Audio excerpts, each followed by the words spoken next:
Hello friends, જય શ્રી કૃષ્ણ, જય મહાદેવ, જય અંબે.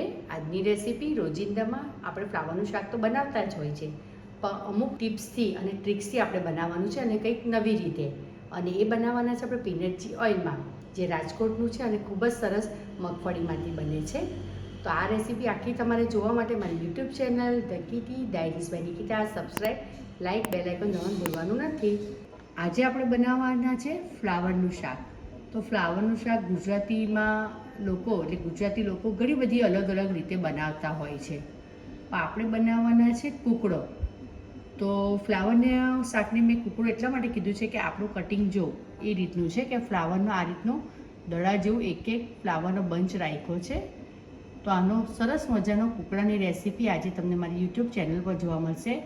અને આ રેસીપી તમારે જોવા માટે મારી YouTube channel the Kitty Diaries by Nikita subscribe, like, bell icon દબાવવાનું ભૂલવાનું નથી.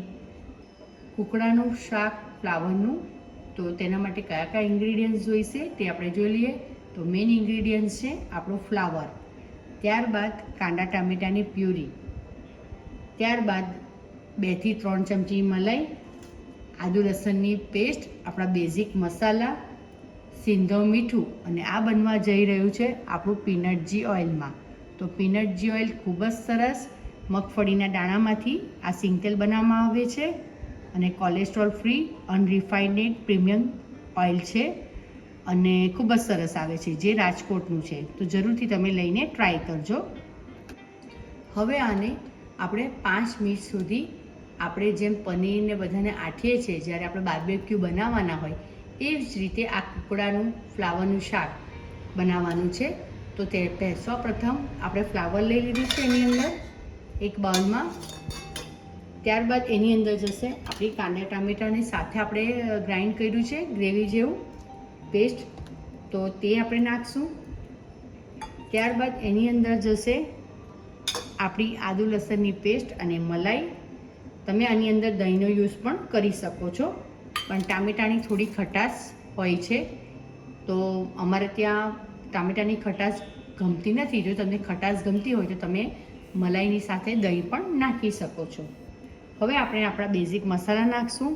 તો બેઝિક મસાલામાં આવશે આપણી હળદર, ત્યારબાદ લાલ મરચું,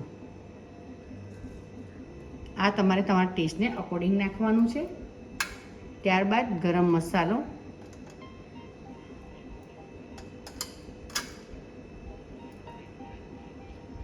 ત્યારબાદ ધાણા પાવડર,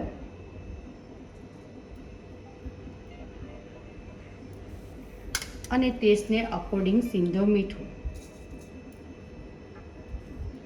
હવે આપણે ફ્લાવરને આ રીતે સરખી રીતે મિક્સ કરી દેવાનું છે.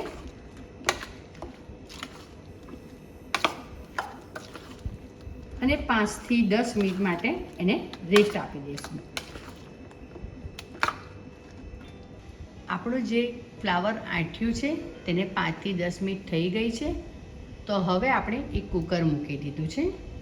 આ રેસીપી ખૂબ ઝડપથી બની જતી હોય છે અને ખૂબ સ્વાદિષ્ટ લાગતી હોય છે. તો પ્લીઝ તમે જરૂરથી ટ્રાય કરજો. આપણું કુકર ગરમ થઈ ગયું છે, તો ત્યારે આપણે યુઝ કરીશું પીનટજી ઓઇલ. આપણું ઓઇલ ગરમ થઈ ગયું છે, તો એની અંદર આપણે નાખશું 1 ચમચી જીરું. હિંગ ઓપ્શનલ છે.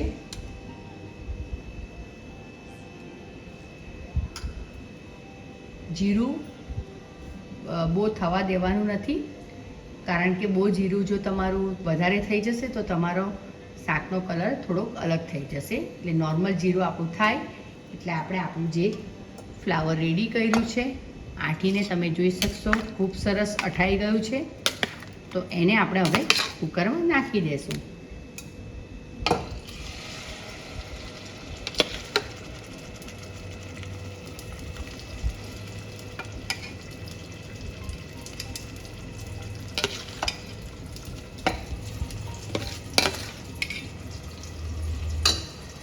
તમે જોઈ શકશો હવે આની અંદર આપણે અડધો ગ્લાસ પાણી નાખી દઈશું. આની અંદર આપણે અડધો ગ્લાસ પાણી હવે નાખી દીધું છે, તો એ પણ એની અંદર એડ કરી દઈશું. એટલે ગુજરાતી ભાષામાં કહેવાય તેમ કે આ ખૂબ રસાવાળું શાક નહીં થશે, પણ તેલિયા રસા જેવું થશે. તો હવે એને સરખી રીતે આ રીતે મિક્સ કરી લેશું. અને તમને ખ્યાલ જ છે કે ફ્લાવરને આપણે એકદમ બોઇલ નથી કરવાના, ચડાવવાનું નથી. એટલે આપણે ઓછામાં ઓછી 2 સીટી, જો તમારી ફાસ્ટ વાગતી હોય તો 3 સીટી વગાડી લેવાની અને કુકરને ખોલી લેવાનું છે. તો હવે આપણે આપણા કુકરને બંધ કરી લઈશું અને સીટી વગાડી લેશું. તો હવે આપણી કુકરની સીટી વાગી ગઈ છે. આપણે એને ખોલી લઈએ. તો આપણું ખૂબ સરસ મજાનું કુકડાનું ફ્લાવરનું શાક તૈયાર થઈ ગયું છે. તો હવે આપણે એને બાઉલમાં સર્વ કરી દઈએ.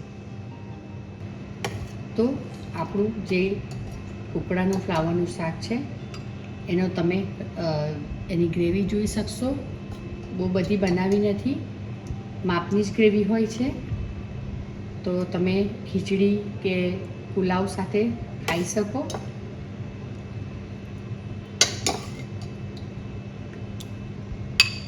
હવે એની અંદર આપણે એને સરસ મજાની કોથમીરથી ગાર્નિશ કરી દઈશું.